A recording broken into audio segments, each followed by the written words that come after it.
I looked out my window and I couldn't keep from crying. I saw the train leaving, take my baby down the line. Steve Gillette has written songs for a number of leading artists. His first hit, Back on the Street Again, recorded by the Sunshine Company, was where it all began. And left the men behind. It did.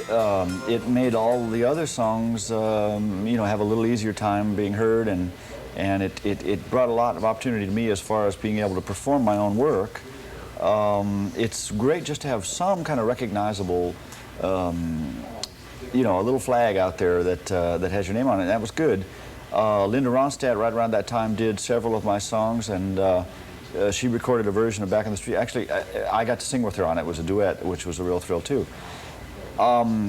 Something like that can really build your confidence. It can give you credibility with people who might be looking for good work, but just might not really give a careful listening to what you do. But at the same time, in a way, it kind of kicked me upstairs because it got me involved in the music industry more, and it got me a little bit out of the circuit of traveling and playing in the places.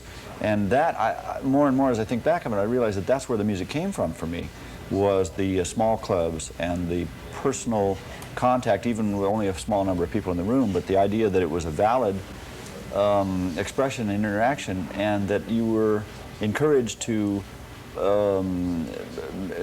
self-contain musically, or encouraged to do something that really communicated. And being kind of thrown into the music industry suddenly made it more of a group effort and more of an industry, and I had a lot to learn, and I was glad to be able to have the opportunity to do that. But in a sense, I'm kind of glad to be back traveling and making my way only on my own personal music in a more simpler sense, and more gratifying in so many ways. You had a beautiful song recorded by Ian and Sylvia, John Denver, called Darcy Farrow, and it was really about real-life issues. Again, I mean, in terms of blessings, the Darcy Farrow is something that's very special. It's a song that's come to mean a lot to me, and through being fortunate to have John Denver record it, for one thing, his version of it is was on the same album with Rocky Mountain High, so it's I think it's over 4 million in sales now, and so many people have become aware of the song through his version of it. The first version was Ian and Sylvia.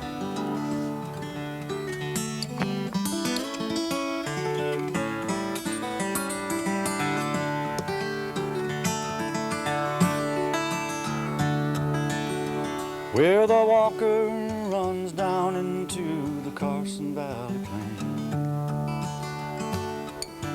there lived a maiden, Darcy Farrow was her name, the daughter of old Dundee, and fair was she, and the sweetest flower that bloomed o'er the rain. Steve enjoys sharing the secret of his success with other songwriters. He teaches his students to avail themselves of every opportunity. According to Steve, never mail a publisher a song if you can get it directly in the hands of the performer. Anne Murray didn't happen to be there in the afternoon, and none of her people were there, and I had to leave, so I put the cassette in an envelope, and I just wrote on the side of it, on the front of it, I wrote for Anne Murray, and I left it with the woman in the ticket office, and she passed it along, and I heard from Anne Murray's producer, Jim Ed Norman, about 2 months later, and he said, we like that song, and we're gonna record it. And I was thrilled, but I hadn't expected it. I mean, I was willing to let the tape go, which you need to be willing to, you know what I'm saying, it's give it your best shot.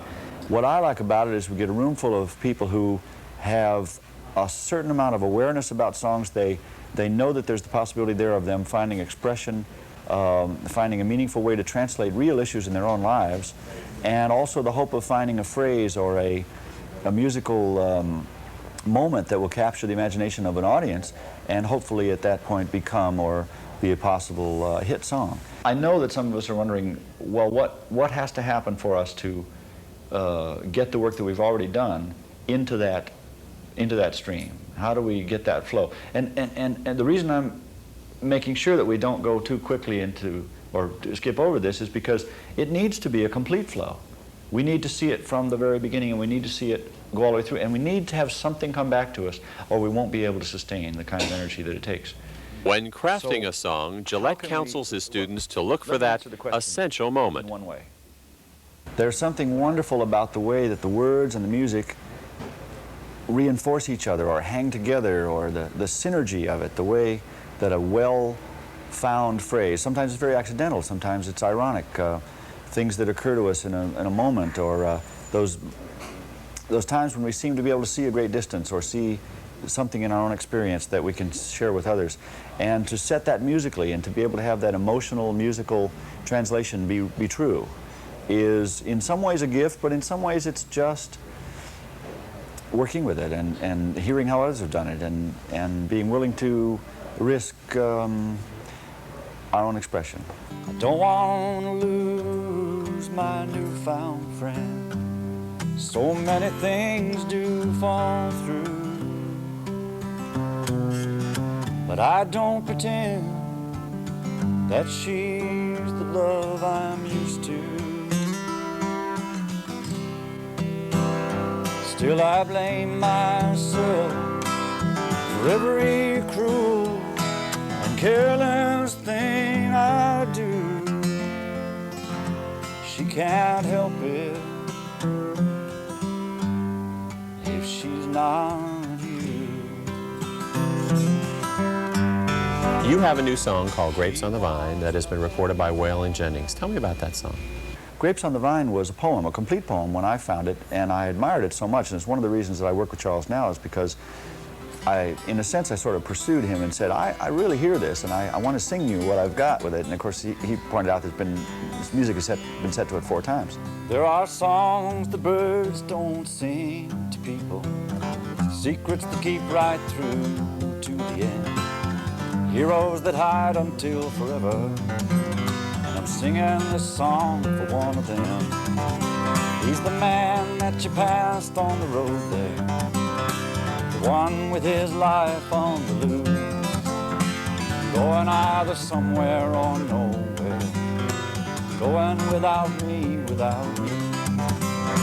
But he is this world's constant orphan, traveling out his long time, living on apples from orchard and dying from grapes on the vine. The song The River is full of the same kinds of observations.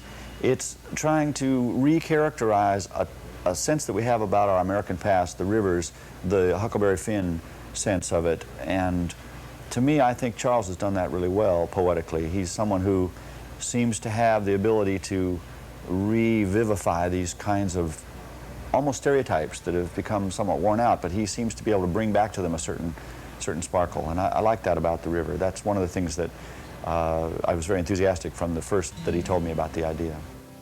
I've seen the paddle wheeler rolling south on a summer's day. I've seen lovers at the guardrail with stars in their lemonade. And I've heard the hobos gather, heard their banjos grace the glade, heard them sing about the river, called it the lazy man's parade. Sing me that song about the river, green going always. You know I always did feel like a drifter about this time of day. Is songwriting really a profitable venture? Yes, I think it's very, very rewarding. I'm not speaking from personal experience in saying that you'll amass a great fortune. If you write one good song and it's recorded by an artist of some substance, you'll make a lot of money, thousands and thousands of dollars. If you spent 20 years writing one song and that song was Gentle on My Mind, you would have earned a meager $200,000 a year. You know? When your loving baby leaves you, Lord, it makes you feel so bad. Makes you think about the Wilma and the good times you had. Don't leave me down here, baby, all shackled to a chain.